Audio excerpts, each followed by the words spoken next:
la ilaha illallah. Itu mengandung sifat 20. Ada sifat 20. Jadi sifat 20 itu terhimpun dalam kalimah la ilaha illallah. Kenapa? Karena sifat 20 dibagi 4 bagian. Satu disebut sifat nafsiyah, yaitu sifat wujud. Yang kedua sifat salbiyah, yaitu 5 sifat: qidam, baqa, mukhalafatul lil hawadis, qiyamu ta'ala bin nafsi, dan wahdaniyat. Lalu kemudian sifat ma'ani 7: qudrat, iradat, ilmu, hayat, sama, basar, kalam. Lalu sifat ma'nawiyah yaitu sebut qadirun, muridun, alimun, hayyun, sami'un, basirun, dan mutakallimun. Sifat nafsiyah terhimpun dalam kalimah la, yaitu sifat wujud.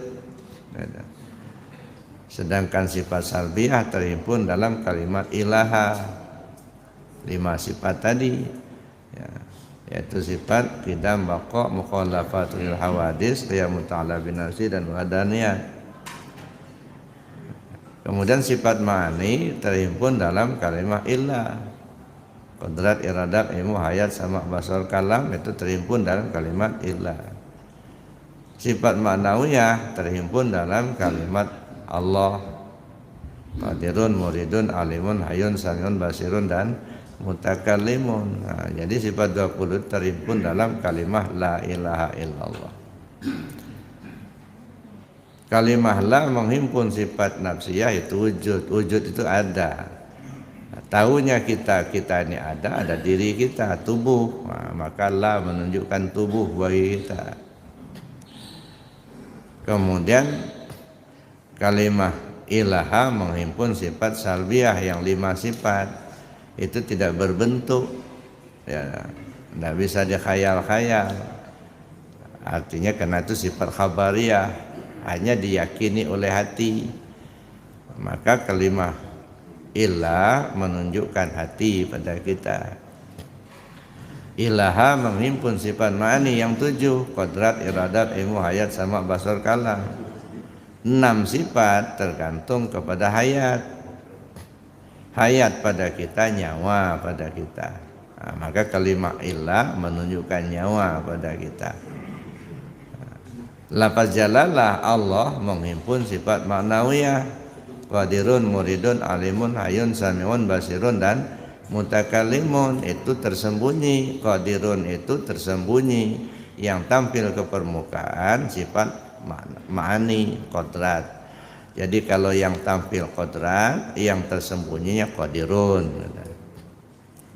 Kalau yang tampil ke permukaan basar, maka yang tersembunyinya basirun. Yang tampil ke permukaannya sama, maka yang tersembunyi sami'un. Nah, jadi itu. Jadi artinya sifat ma'nawiyah itu tersembunyi pada kita, namanya sir. Sir itu artinya rahasia. Maka rahasia pada kita. Makanya 4 dimensi tubuh, 4 dimensi diri kita: tubuh, hati, nyawa, rahasia. Terhimpun dalam kalimat la ilaha illa Allah. Maka kalau orang paham pasti mengamalkan la ilaha illallah itu. Cuman kita ini kadang-kadang karena nggak ngertinya, itu mendengar ada orang la ilallah, usil, ngapain dikeras-keraskan, dibekik-bekikkan. Allah itu nggak tuli. Kenapa? Karena dia nggak paham. Yang didengarnya suara orang berzikir, dia tidak pernah mendengar suara zikir. Yang didengarnya suara orang berzikir, maka sakit telinganya mendengarnya itu. Tapi kalau yang didengarnya suara zikir, netes air mata itu. Itu satu. Yang kedua, kadang-kadang kenapa bisa terjadi kadang-kadang ada ribut itu. Kenapa zikirnya la ilaha illallah keras-keras itu?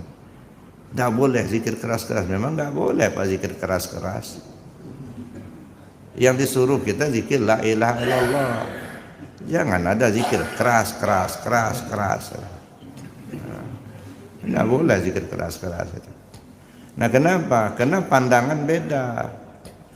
orang berada pada alam tasawuf, kita lihat dengan alam syariat. Nah, bentrok. Ada orang zikir, ya, zikir tarekat, la ilallah. Kadang-kadang ada yang mekir, ilallah. Bahkan kadang-kadang ada yang sampai bangun tuh, menjoget, la ilallah. Ada yang kadang-kadang mengguling-guling begitu. Nah, ini yang kadang-kadang jadi fitnah. Kenapa? Beda pandang. Orang berada di lapangan bola kaki, nah kita lihat seperti main pingpong. Gitu. Orang berada di gelanggang tasawuf, kita lihat dengan kacamata syariat. Nah, mestinya kalau berada dalam gelanggang tasawuf, pakailah kacamata tasawuf, jangan pakai kacamata syariat.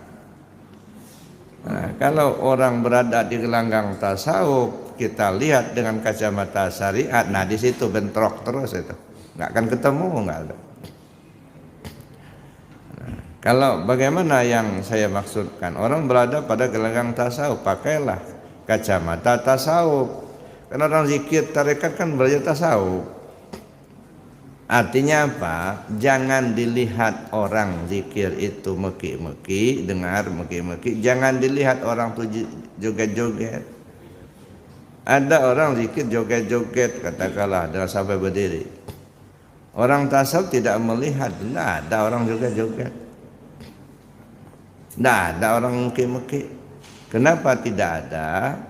Yang dilihatnya bukan orang sampai berdiri joget-joget, tapi yang dilihatnya Allah memperagakan af'alnya lewat hamba. Jadi yang dilihat itu af'al Allah begitu.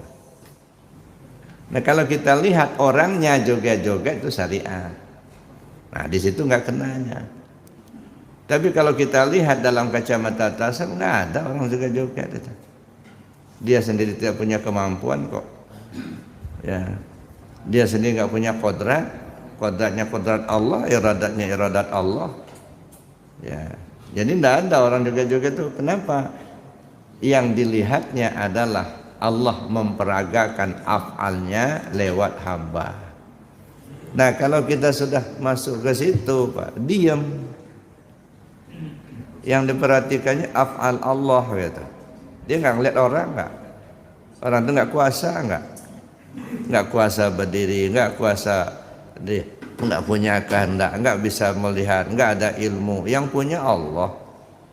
Nah, karena itu dilihatnya itu Allah yang dilihatnya. Dia nggak ngeliat ada orang yang juga enggak. Nah, di situ baru kena. Nah, makanya suhudul wahdah fil kasrah, suhudul kasrah fil wahdah. Pandang satu terlihat banyak, pandang banyak terlihat satu. Nah, baru masuk kita ke alam tasawuf.